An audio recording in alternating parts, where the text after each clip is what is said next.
برای قصه گفتن شب هرچه تاریکتر و باران هرچه تندتر بهتر. قصه گیلکی. بگفته بین تلاپیچه دوستی ره بومو کوچه درون که خطخطی پیچه پیدا کده.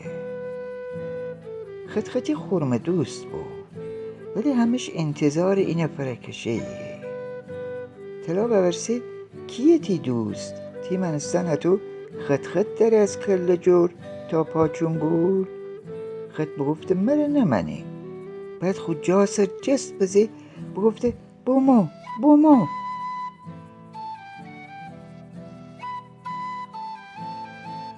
تلا پیچه بیده ایتن مردای بومو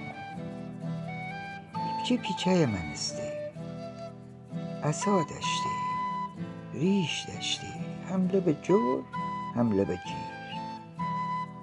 ایچی بنه خطخطی پیچه بیجه نه دست مرا ناز بکود نه هیچی. ولی ایچی نگفته. بعد دبوشو خطخطی پیچه خسر بجور گیفت تلاره امی رفیقه خوری تلا پیچه بورسه چی داری کاسه مرا ورتره. خطخطی پیچه حواس خور رفیقه بیجنه پنده سنه که کرشوی بگفته ها. بعد بگفت کاسه مرا اوره مره همیشه اگه اشن بهله. تلا بگفت اشن؟ اشن که ایده همه زرپانه جاجیگایانه برده پیله کیسه درو ایتا پیشت مرا بیده اگه نزنت شانس هبری بیا خوبه. تلا بازم بورسه چی داری؟ خطخطی بگفت مرغ ماهی تو چی خوری؟ تلا بگفت ماهی ده بودو بست.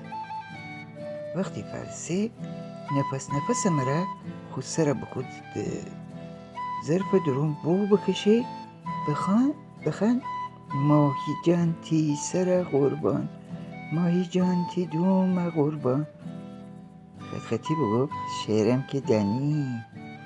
تلا بگفت تو ننی. خطخطی بخند ماهیش پلا تک دانه تون بگرده سیتا خود کمره جور بلیشته بلیتا خمیازه بکشه بینشت خور رفیقه پندرستن که کره تون خورده و خور نفس جان نیه.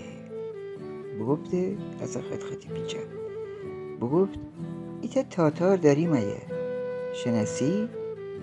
تلا خود زود خود لغمیه فبرد کی؟ ها؟ کی؟ خط و تلا.